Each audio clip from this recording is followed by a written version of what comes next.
Tapi mampukah EVOS Legends membalikkan keadaan? Ataukah Onyx menutup hari ini dengan kepulangan EVOS Legends ke Indonesia?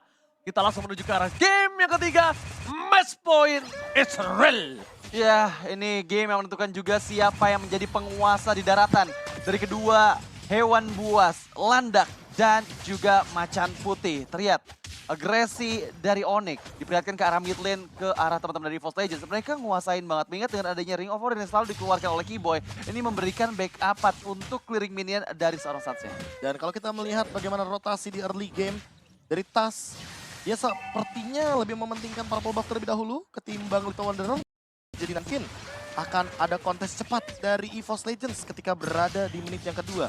Sebagai XP lane tentunya Boots di sini perlu mementingkan juga bagaimana rotasi dia untuk mendapatkan level 4 secepat mungkin sebelum Dlar yang akan melakukan zone out dengan menggunakan Electrifying Beats-nya nanti dan auto immune juga dengan menggunakan Rhythm of Joy. Iya, menurut aku dari segi hero power ya, Joy diberikan dengan Arlott ya.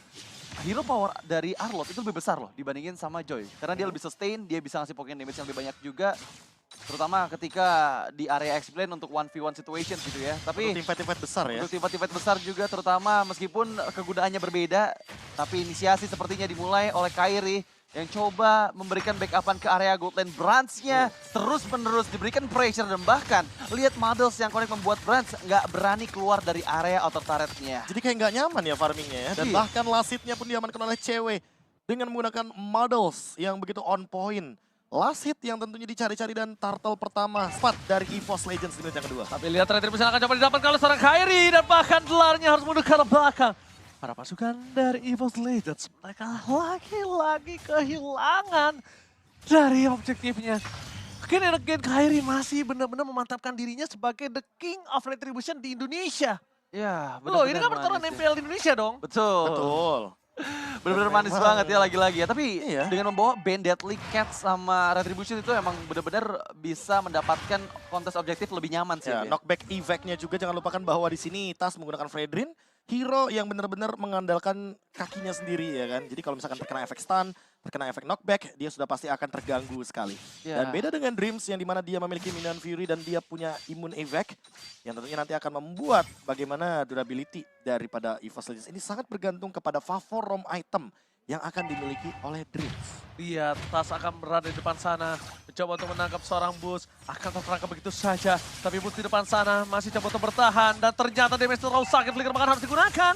Tidak ada yang berani lebih masuk lagi. Karena Press Ward pun nggak cukup tadi harusnya. Press Ward pun nggak cukup. Dreams, karena bottom lane. Dia langsung mengamuk. Ini dia. Sapi dari Boots. Sapi dari Dreams. Boots kan habis di atas ya. Iya, habis digeng di atas. Terus di geng ya. Tapi ya inisiasi yang tadi dilakukan oleh Onyx di menit yang ketiga itu berhasil digagalkan dengan adanya backupan yang manis dari Dreams. Minotaur, hero yang bisa melakukan counter setup yang manis yang membuat inisiasinya gagal dilakukan. Di adjustment, bisa pick off kali ini. Hichumi berhasil mendapatkan 1 buah poin kill atas seorang Keyboy. Yang notabene-nya ini first blood yang sangat baik dari EVOS Legends. Tapi ingat, EVOS Legends harus lebih paham lagi. Kalau misalnya power dari Onyx ini bukan di early memang Profesor KB dan juga Radit. Power mereka di arah mid game Radit. Ya, tapi masalahnya ini early gamenya EVOS belum terlalu maksimal. Karena sejauh ini aku lihat dari segi networknya masih diungguli oleh Onyx. Dan ada Flicker, Hijume untuk defensif tapi Turtle yang kedua hadir di area bagian bawah. Suns tidak ada satu body world manipulation. Dan bahkan lihat satu lawan satu di arah top lane. Mampukah Dlar melakukan ult play. Tapi nampaknya kali ini Tas lebih mau ikhlas. Iya. Lebih diikhlaskan loh. Oh, Retri, Oh! Kairi. What? Kairi! Dia menahan retribution-nya untuk turtle dan lebih memilih untuk purple buff. Dan Ini- ternyata untung. Ini jungler paling nggak sopan ini. Dia datang lewat doang retribution dan bahkan, oh my god, ini bukan hal yang sangat baik. Tapi lihat outplay kembali terjadi oleh Boots di arah top lane. Akhirnya berhasil ditutup oleh kematian dari seorang Boots. Ini adalah hal yang sangat mahal. Oh, di-cancel. Diambil ke arah depan, di-cancel begitu saja. Nominon kali ini Fury nggak ada dan Dreams benar-benar berada di posisi yang tidak diunggulkan. Karena suppress Profesor kembali lagi. Suppressnya. Itu ngedeny semua skill effect dan Dreams tidak dikasih pulang. Lihat, bahkan reward manipulation dan flicker pun digunakan tapi Suns masih menutup hal tersebut. Point kill yang begitu mahal dan ini turret yang begitu mahal juga untuknya. Dari segi Onyx kali ini harus melakukan sedikit defense. Tapi gue mau nanya sesuatu sih karena dijago Profesor KB. Apalagi Profesor KB lebih tepatnya. Suns ini memang lebih suka gitu ya, recall di saat lagi yang tegang-tegang dan juga bisa tumbang ya. Emang gitu ya, Be? Emang kesukaannya di situ ya? Sebenarnya dulu nggak kayak gitu. Nah, tapi Kayaknya sekarang ini- tuh emang lebih suka dibunuh di saat recall ya. benar-benar. Dan ini kayaknya masukan dari Onyx Adi juga ya. Soalnya ini menurut aku Meningkatkan adrenalin rush nggak sih? meningkatkan adrenalin rush, tapi kalau misalnya kamu bermain nanti di arah semifinal atau grand final seperti ini berbahaya. Karena kan kita babak knockout. Setuju. Menurut aku itu mungkin bisa lebih diperhatikan ya. Iya nggak sih, Dit? Iyalah, cuman ya sekali lagi mereka ada di posisi yang diuntungkan, jadi mau nggak mau mereka bisa ngakuin aja. Tapi Minion Fury, bahkan dari Dreams, coba dari Double Patience, tapi Kairi berhasil di pick off, terjebak Dreams di Divine Jasper, menarik seorang Dreams ke arah kematian, tapi Dlar datang dari belakang, belum ada follow up damage yang cukup maksimal, masih bisa digocek gitu aja, di recall-recallin aja. Itu dia yang gue tanya. Emang demen banget dia tuh berada di arah yang tidak aman gitu loh. Deg-degannya dapet tau gak, lebih suka. Kan orang emang kadang suka ada yang deg-degan, suka ada yang main santai. Ya kan, mainnya ada yang suka santai, ada yang suka deg-degan kan. Ya tergantung situasi Tergantung soalnya. Karena situasinya. balik suka lagi tadi seperti apa. terlalu banyak source skill untuk Kairi nggak sih? Terlalu all in. Makanya mungkin ketika Dlar join team fight, ya udah cuma satu ultimate. Jadi tidak begitu berpengaruh untuk Suns. Jadi dia ya udah nggak begitu takut juga, tidak mengeluarkan apapun untuk melakukan defense. Oke, cewek tidak tersentuh sama sekali di sini posisinya dan farmingannya fully banget. Dia tidak bisa dihentikan kalau secara tidak langsung all in terhadap seorang Keyboy. Nampaknya juga tidak berhasil. Keyboy masih selamat, Turtle didapatkan. Aku nggak tahu gimana cara ngitung keuntungan Onyx atas satu move yang diberikan oleh Oke, EVOS. kalau mau dihitung berarti lihat bagaimana cara melakukan push dari Onyx di mid lane. Bagaimana setupnya nanti yang tentunya dari Keyboy dia ready dengan Flicker dan juga Divine Judgment. Siapa target utamanya? Karena Dreams juga sudah tidak memiliki lagi tadi bagian dari all in-nya ke arah Keyboy. Dan tinggal kita lihat apakah Hijume akan mendapatkan ultimate yang bagus dari IMU. Karena semuanya ready nih di arah mid lane. Kalau dari kubu Onyx. Oke, kubu Onyx ini fully sampai utility flickernya semua ready. Di sisi kanan ada Brans, ada Hijume yang masih belum siap. Tapi dari seorang Kairi dia nggak peduli, dia akan dengan sangat nge-spam ikan sapu-sapu yang dia miliki, deadly catch-nya. Dia nggak mau ditahan karena ini pertama cooldown cepat, dia jarang team fight. Kedua sekalipun dia team fight memang dari deadly catch-nya itu di arah crowd control, Profesor. Dan lihat, memang bukan ini damage ya. Keyboy bener-bener ngejalanin macro play ketika ceweknya berada di lane tersebut. Dia dari tadi stay di atas dengan memberikan ancaman karena ada flicker dan juga Divine Judgment. Tapi di sisi lainnya ini ceweknya bakal free banget untuk melakukan farming di arah top lane juga. Udah ada Daze kali ini terjadi dan bahkan Final Slam Dreams harus tumbang. Tas akan menjadi korban yang selanjutnya. Dapat Judgment di shot point. 2 poin kill kembali terjadi. Surprise attack Bapak Ibu. Membuat seorang Boots masih coba untuk menggawangi seorang Dlar agar tidak masuk ke lebih dalam lagi. Dan Brans dan juga Suns yang sebelumnya bertemu dan satu tim di Kamboja. Kali ini mereka harus bertatapan langsung. Rico tas Ribut Koordinat kembali dikeluarkan oleh dua pemain dari Onyx. Suns featuring Keyboy. Wow, beradu recall di sana meskipun kali ini Tas coba untuk di follow up Keyboy maju ke bagian depan, belum ada Divine Judgment, Dlar masuk dari area belakang, tapi Deadly Cats once again mengikis sedikit demi sedikit start yang dibelikan sama EVOS Legends. Di spam loh Dit dari tadi. Iya, dia pada Deadly Cats langsung ke turret. Tower. Pokoknya kalau ikannya udah netes tuh di kolam, dia lepasin. Gak akan ditahan-tahan tuh ikan sapu-sapu. Kenapa aku bilang ikan sapu-sapu? Ikan sapu-sapu beradanya di mana? Di landasan kan? Di landasan. Nah, ikannya dia kan juga di... Benar ya. Bener-bener di landasan bawah ya. Iya. Dan ini dia keadaan ketika Lord sedang dikontes. Tas kali ini betul-betul harus try hard sekali untuk melakukan setup. Apalagi dengan kehadiran dari Dreams yang memiliki flicker. Minion Fury mungkin bisa menjadi jawaban karena tentunya akan mengganggu dengan efek dari knock up airborne. Iya. Oke, Dreams punya flicker ya. Itu yang harus dipertimbangkan ya tidak ya. Tapi Divine Judgment kembali terjadi. All in terhadap seorang Keyboy. Nice. Coba didapatkan begitu saja. Fokus permainan dari para EVOS. Kali ini mereka mencoba untuk men-take over Lord. Karena tidak ada lagi Keyboy. Dan Renner Apathy from Brans. Dia taruh depan badan nama Suns. Mungkin apakah dia tahu ini adalah damage yang masih belum cukup ya. Tapi lihat Dlar akan menyelesaikan tugas dari seorang Brans. Masih ada Renner Apathy dan spray down from Nibiru. Satu point kill didapatkan. Dan bahkan itu dia Deadly Catch. Ikan sapu-sapu, ikan hiu, I love you.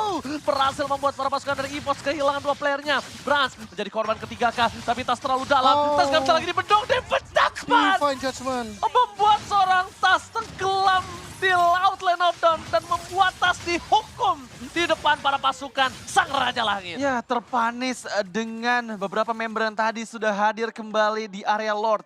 Yang pertama, yang bahkan kali ini nggak akan ada lagi kontes dari EVOS Legends.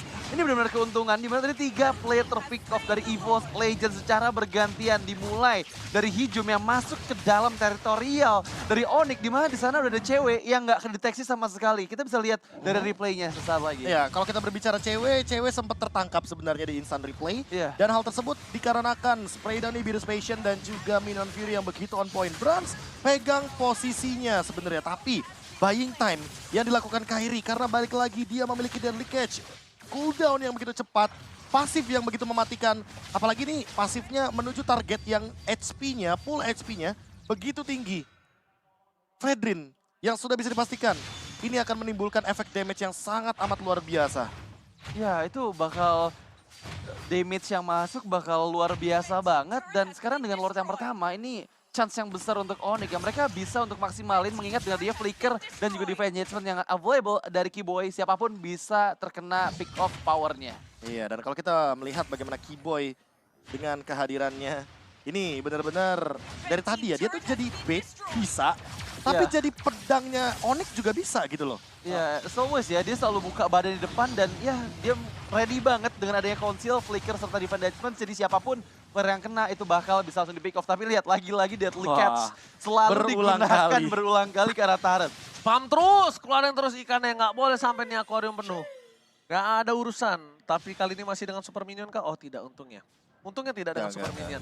Tapi udah punya satu glowing one, ini berbahaya buat Tas itu sendiri. Sebenarnya dengan slow effect yang berkelanjutan ya, tentu di sini Tas akan sangat-sangat dirugikan. Kecuali kalau Tas ini save dash-nya untuk escape. Kalau seandainya dia sedikit bermain ofensif aja, tentu udah pasti Suns bakal bisa dihajar. Defense Judgment udah bisa standby loh. Ini jangan sampai Beradu berkelanjutan. Kenapa? Karena dari impact 1 point kill tadi itu bisa berkelanjutan dengan adanya 3 wave yang sedang terdorong. Dan itemnya silakan Radit. Dan kalau kita, item ya, ini lagi dan lagi, ini mungkin cukup berbeda karena dia lebih memaksimalkan item-item level 2 nih. Item level 2, anti kuiras baru jadi, tapi untuk silent rope-nya belum dijadikan ke arah 1 buah Athena Shield. Dan tidak ada item seperti War X sepertinya. Tidak ada item penunjang physical damage, full tank item. Full tank item dari Kairi ya. Ya, yang kita lihat juga dia benar-benar sustain banget, baru 1 kali ter-pick off aja dan selalu deadly cuts-nya ini loh. Ini yang menjadi problem besar karena sedikit demi sedikit setiap ada wave minion di area turret. Dia langsung pergunain, dorong lagi. Lihat pokingan damage di area bottom lane yang udah tersisa sekitar 3/4 SP lagi dan itu akan dimaksimalkan pada saat Lord yang kedua di mana harusnya ini masih menjadi Lord milik Onyx sih. Lane jauhnya di bawah, Lordnya di atas lagi dan lagi. Selalu aja Lordnya benar-benar berada dalam posisi yang sangat-sangat mengunggulkan winning team condition. Hanya saja berbicara sedikit soal tadi ya, item full tank dari Bane ini tujuannya jelas agar nantinya Brans build ke arah Demon Hunter Sword dan tidak memilih Wind of Nature di dalam komposisi itemnya. Iya, dia bakal kebingungan karena balik lagi cewek di sini bakal punya physical attack yang begitu powerful, semakin lama semakin dalam. Semakin dalam tenggelam. Dan ini dia, makin lebih tenggelam lagi dengan gold difference yang 9.000 kita lihat. Ini jauh banget loh Radit. Iya, jauh banget di menit yang ke-13, terutama dengan kondisi under dari EVOS Legends. Mereka dipaksa untuk main di dalam base-nya, dan bahkan dengan membawa satu hero high ground saja, yaitu Beatrix di sana untuk clearing minion nanti pada saat wave minion sudah mulai bergerak ke arah base dari EVOS. Apakah mereka mampu mempertahankan Lord yang sudah enhance kali ini. Dan meskipun nggak ada minion ternyata masih tetap di spam terus. Iya, dibilangin akuariumnya nggak boleh penuh. Ini yang bakal didorong terus dan ketika Lord di arah bawah, ini secara tidak langsung. Tadi yang dilakukan Kairi adalah akan lebih cepat wave-nya. Apalagi kalau dibantu Butch, dia akan lebih cepat. Karena kalau Lordnya di top atau di bottom, itu harus lebih di-clear agar 3 wave secara bersamaan. Tapi kalau Lordnya di mid, kalau bisa tuh ditahan dulu, Bro. Ditahan dulu, dan sekarang ini dia 3 lane push dari Onyx. Ketika kita berbicara soal Lord yang sudah hadir juga, Lord yang sudah enhance, Conceal Play pun dibuka. Apakah akan ada flicker Divine Judgment? Masih menunggu momentum juga. Oke, tapi kita kali lihat di mana di arah bottom lane. Best turret dipecahkan bersama dengan best turret di arah mid yang berbahaya adalah Keyboy. Akankah membuat momen kali ini? Masih coba untuk bertahan, cari di mana keberadaan dari seorang Brans. Brans sudah mulai terlihat, terdeteksi. Tas ini pun juga bisa di all in. Tapi Appress Sword tidak ada bahkan Defense Judgment!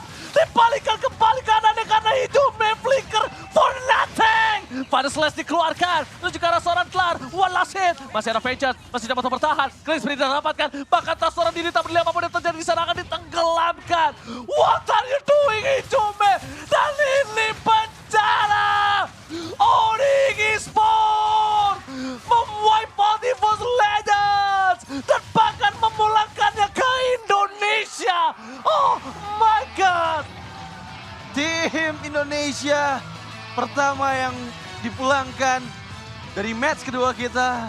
EVOS Legends, perjuangan mereka harus berakhir di sini di match ketiga. Di mana kali ini clean sweep masih terlalu powerful. Onyx Indonesia atas EVOS Legends. Bahkan belum mendapatkan kekalahan dari satu game pun semenjak babak group stage kemarin. Babak grup yang begitu penting bagi Onyx. Sampai di knockout stage masih belum pecah telur dan kita menembus 2